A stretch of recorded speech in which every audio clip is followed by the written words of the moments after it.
విన్నావుగా, మన ప్రజలు రాజు కావాలని గోల పెడుతున్నారు. విన్నానుగా, కొత్త ఉంది. శోభన నాడే చూశాను మా రాజుగారి వైభవం.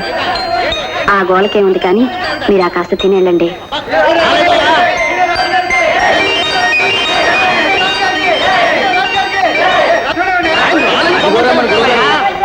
పెద్ద మనిషి అంతటినీ నమ్మలేదు. నేను హీరో రాజును కానయ్యా, డాక్టర్ మధుని. నేను అసలు మా దగ్గర కాదు సార్. నచ్చేమిటయ్యా, ఇదిగో స్టెతస్కోప్. అది పని చేయదురా, డమ్మీ స్టెతస్కోప్. ఏ షూటింగ్ లోనో డాక్టర్ గా నటిస్తూ అలాగే వచ్చేది ఉంటారు. ఏమండి, అన్నయ్య కోపం వస్తుందేమో, మీరు వెళ్ళి కనిపించండి. ఏమిటయ్యా, మీకు ఏమైనా బుద్ధి ఉందా? నేను కాదని చెప్తే వినిపించుకోరే. అడుగో మీ హీరో.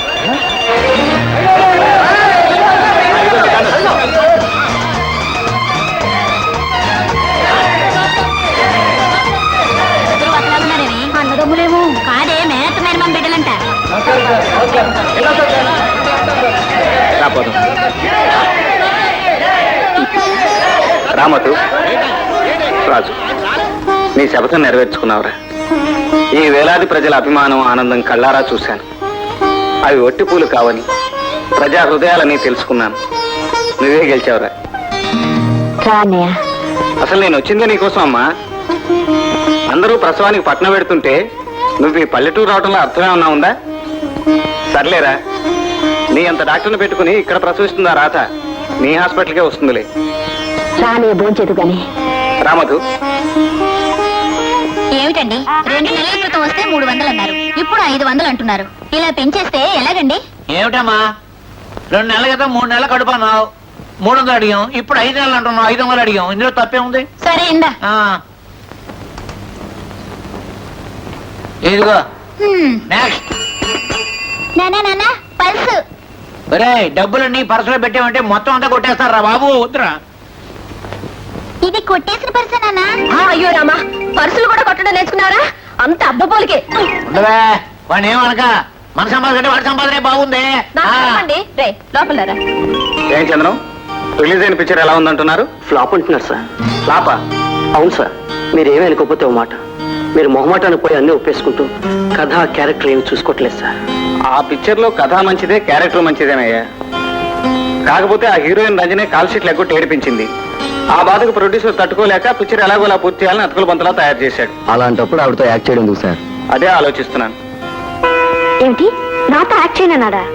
అతను అలా అనబట్టేగా ప్రొడ్యూసర్లు అందరూ కంగారు పడి నా దగ్గర పరిగెత్తుకొచ్చారు. మీరేమన్నారు? రంజన ఉంటే అతను యాక్ట్ చేయకపోతే, రంజన లేకపోతే నేను డైరెక్ట్ చేయను. Very good.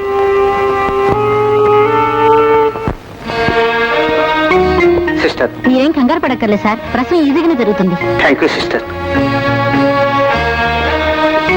లతకి ఎలా ఉంది మధు? డాక్టర్, సిజరన్ తప్పనిసరి అయ్యేటట్లుంది, మీరు దగ్గరుంటే మంచిది. No doctor, I can't understand that. Please మీరే చేసేయండి. All right, okay. Madhu, doctor నువ్వే ఇలా అప్సెట్ అయితే ఎలా? డాక్టర్ కూడా మనిషేరా. ఏం పర్వాలేదురా.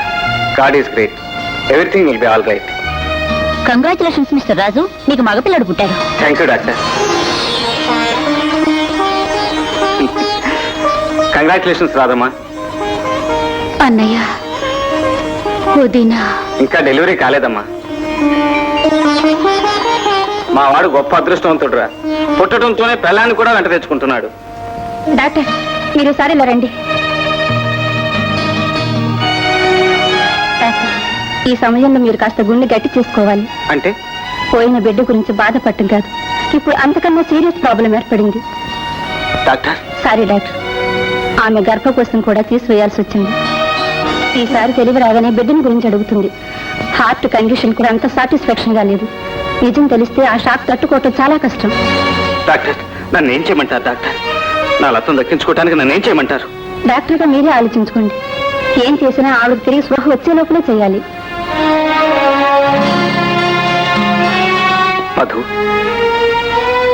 ఏమిట్రా ఓ పని చేస్తే? ఒక బేబీని తీసుకొచ్చి తన బిడ్డని లతకు చూపిస్తే? ఇప్పుడు ఎక్కడి నుంచి తెస్తావు రా బిడ్డని? ఎవరిస్తారు? నో ప్రాబ్లం, ఇచ్చేవాళ్ళు ఉన్నారు, నేను తీసుకొస్తాను. నువ్వు కామ్గా ఉండు.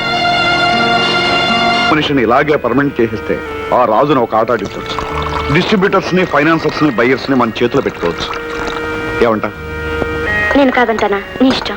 మరి